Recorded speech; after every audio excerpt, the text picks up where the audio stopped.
Hello, I'm so excited that you're joining us for a very special craft today. We're going to be making a 3D snowflake. I love making these. If you come to one of our Santa events, which the dates and times are posted on our Facebook page and our website, you'll see lots of these hanging around. We love them here at the library. So I want to teach you how to make these. Make sure that you grab a parent or guardian to help you out with this. And we're going to go ahead and get started.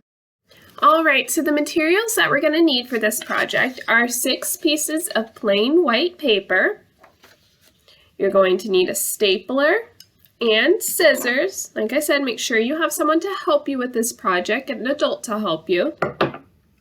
And then the other thing that we're going to need is a roll of tape.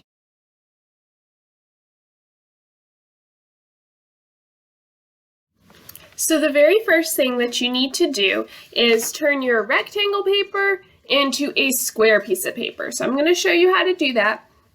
You can see I've already creased the paper here. If you take the corner and match it up down here and crease the paper like this, you see this little leftover tail right here. If we go ahead and carefully cut that off with our scissors like this, you'll see that when we open it back up, we have a perfect square piece of paper. So you can go ahead and do this to all 6 pieces of your paper. Now that you have 6 perfect squares of paper, what you're going to do is go ahead and fold it over on the crease that's already there. Now we have a triangle here, and then we're going to make an even smaller triangle by folding those corners together, and then you're going to crease this. Okay, and from this we're going to go ahead and start making our cuts. So when we do our cuts, we can't go all the way through the paper or it'll just fall off. We want to keep this piece of paper together. We're just making little slits in it. So we're going to make 3 cuts in the piece of paper. We're going to do 1, 2, 3. And we're going to start, you see how I folded it? We're going to start on this fold right here. So this is my folded side. I'm going to go ahead and start here. And we're going to cut, cut, cut, cut, and stop right before you get to the edge. So see how it's still hanging on? If I had cut all the way up, that piece would have fallen off. So we're going to leave about 1/2 inch, 1/4 inch there to keep it attached. And then we're going to do our second cut, same way. You can try to even these, or space these out evenly so that your cuts are about the same distance apart. If you want to use a ruler and a pencil to mark that, that's totally fine too. And there's our third cut. So you see we have 1, 2, 3 cuts in our piece of paper. And now when we open this up, it's going to look really cool. You see how it all stayed in one piece? It has all these cuts in it. So that's what we're looking for. If it doesn't look like this, go back and try again on that piece. All right, now here's how we make it 3D. So we have our cuts here. I'm going to take what looks like a little diamond in the middle here, and I'm going to point these, the smallest little pieces, the smallest flaps of paper up towards the sky, and I'm going to kind of roll them like this so it makes a little tube. I'm going to tear off a piece of tape. It helps to have an extra set of hands here. And I'm going to tape those pieces together so it stays without me holding it. So you see how it made kind of like a little tube right there. And then what I'm going to do is flip the whole thing over.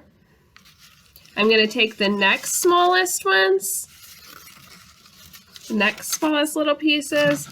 I'm going to point them up towards the sky and make them like a little tube as well.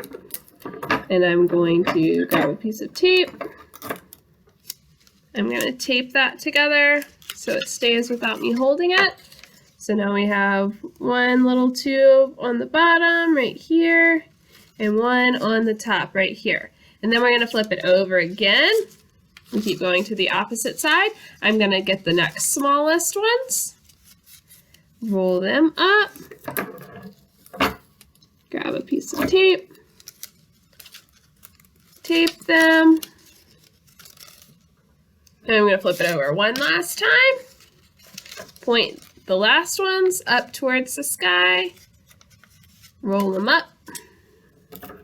And tape them together. And this makes one section of our 3D snowflake. So once we have all 6 of these made, I'll show you how to attach them.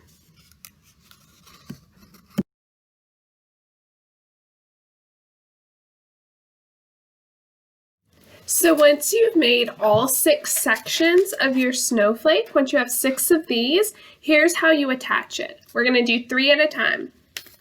So I'm going to take 3 of the sections.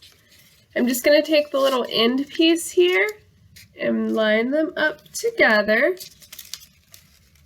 And this is where you're going to need your stapler. So you're going to take your stapler. See how I just lined all of those little ends up? You're going to take your stapler, and you just need to staple once right here. And that's going to hold those together. To make it a little bit sturdier, I'm going to staple each little section together on the side here, where these pieces line up. So just one staple for each of those. Same thing right here. And so there's half your snowflake. All right, so the last step is that you take both of those halves that you made and you're just gonna stack them on top of each other. Where you're stapled before, you're just gonna set them right next to each other and staple one more time to hold the halves together. And then just like we did the sides here, we put a staple here and here. We're just gonna staple right here to hold the halves together on each side.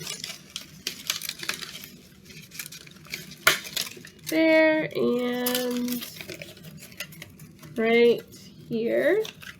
And there you have it. Here's your 3D snowflake. So you can always, you could put a hole in here and put a string through it. You could tie it and hang it from something. It makes a great decoration in the house all winter, so go all out. You can make these smaller if you want. If you start with smaller squares, you can make little itsy bitsy ones as ornaments. I have a lot of fun making these, and I hope that you do too. Thanks for watching today. Make sure that you subscribe to our YouTube channel and stay tuned for the Beanstack code word so that you can earn a badge for making this project with me today. Have a good one.